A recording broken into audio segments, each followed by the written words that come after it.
Assalamualaikum warahmatullahi wabarakatuh. Waalaikumsalam warahmatullahi wabarakatuh.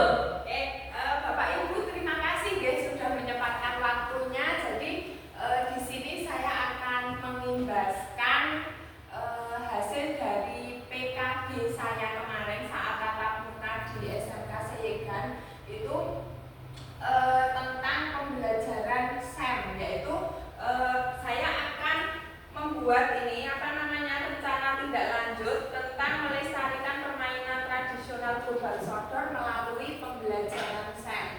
Untuk latar belakangnya, SEM atau Sport Education Model itu merupakan salah satu model pembelajaran PJOK yang berkelanjutan dan bermakna bagi peserta didik. Jadi semua peran di dalam turnamen ataupun di dalam pertandingan itu semuanya diperankan oleh peserta didik, mulai dari wasit, kemudian untuk panitia-panitianya, terus untuk penskorannya itu semuanya diperankan oleh peserta didik, dan guru di sini hanya sebagai fasilitator.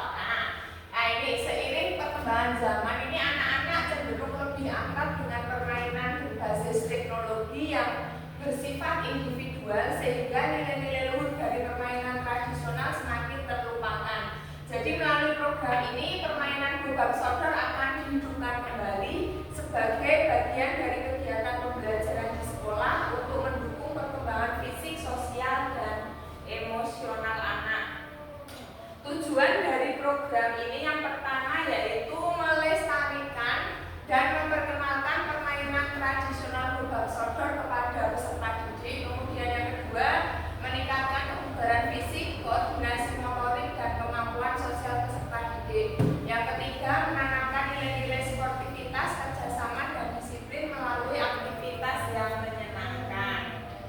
Kemudian untuk capaian langkah-langkah dan hasil yang diharapkan, untuk capaiannya yaitu peserta didik dapat memahami aturan dan teknik dasar permainan global soccer. Kemudian yang kedua, peserta didik dapat mengambil peran aktif dalam mengorganisir dan memimpin kegiatan. Yang ketiga, peserta didik dapat merancang dan mengimplementasikan kegiatan fisik yang kreatif. Untuk langkah-langkahnya yang pertama yaitu mengadakan sesi latihan sebelum pelaksanaan. Kemudian yang kedua, menunjuk ketua tim atau panitia. Yang ketiga, memberikan pelatihan kepemimpinan dan manajemen acara kepada peserta didik yang ikut kegiatan. Yang keempat, mengadakan kegiatan yang memerlukan koordinasi dan kerjasama tim. Yang kelima, memberikan ruang dan waktu bagi peserta didik untuk mencoba ide-ide. Yang keenam, mengadakan kompetisi pertandingan yang dirancang oleh peserta didik. Kemudian untuk hasil yang diharapkan yaitu peserta didik menunjukkan peningkatan keterampilan fisik dan pengetahuan pemahaman mengenai pentingnya kesehatan. Yang kedua, peserta didik menunjukkan kemampuan memimpin dan bekerja sama yang baik. Yang ketiga, peserta didik dapat menghasilkan ide kreatif dan mampu mengimplementasikannya ke dalam kompetisi. Kemudian untuk struktur program dan mitra dalam komunitas belajar, untuk struktur programnya yang pertama, program kegiatan kokurikuler di SDN Talangan. Yang kedua, untuk peserta didik yang terlibat yaitu siswa kelas 4-6, laki-laki dan perempuan. Untuk waktu kegiatannya dilaksanakan di akhir semester 2, kira-kira bulan Juni 2025. Kemudian mitra dalam komunitas belajar yang pertama yaitu guru kelas sebagai koordinator dengan masing-masing kelas yang mengikuti lomba. Yang kedua, peserta dan pihak lainnya yang terlibat yaitu peserta didik. Kemudian kapasitas yang dimiliki di SD Negeri Tarangan ini untuk aset manusia itu ada guru, peserta didik, dan wali murid. Kemudian untuk aset fisiknya kita memiliki halaman yang luas untuk pelaksanaan turnamen atau pertandingan global soccer. Kemudian untuk sosialnya yaitu kelompok belajar di SDN Talangan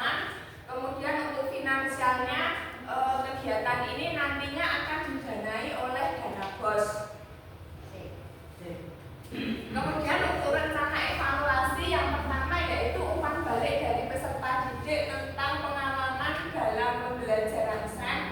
Yang kedua, mengumpulkan pendapat melalui refleksi.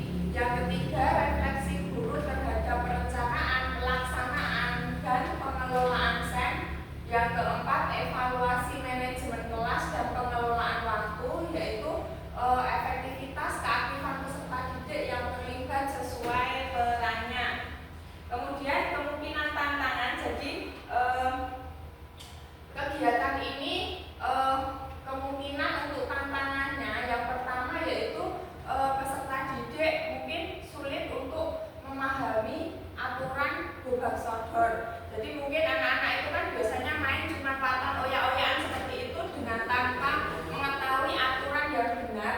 Nah, untuk solusinya yaitu menggunakan media visual, yaitu seperti video atau simulasi langsung untuk menjelaskan aturannya. Kemudian yang kedua, tidak semua peserta didik memiliki kemampuan fisik yang setara. Jadi kadang peserta didik yang memiliki kemampuan kurang itu kurang percaya diri dalam melakukan aktivitas fisik. Nah, untuk solusinya itu yaitu membuat aturan yang fleksibel agar semua peserta didik dapat berpartisipasi sesuai dengan kemampuannya. Kemudian yang ketiga yaitu kurangnya dukungan dari orang tua.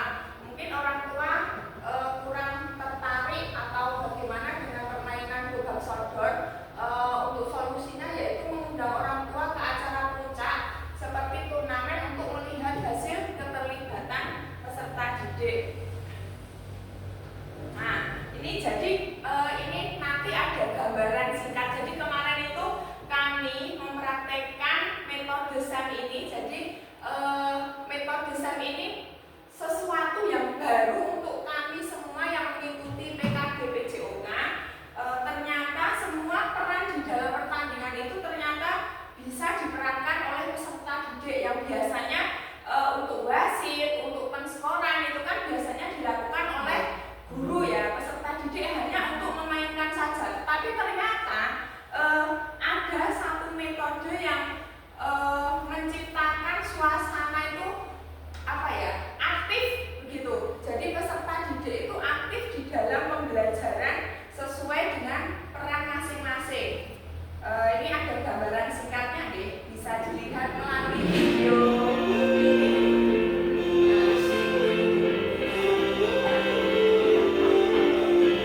peran apa yang bisa dimainkan atau dibagikan kepada peserta didik?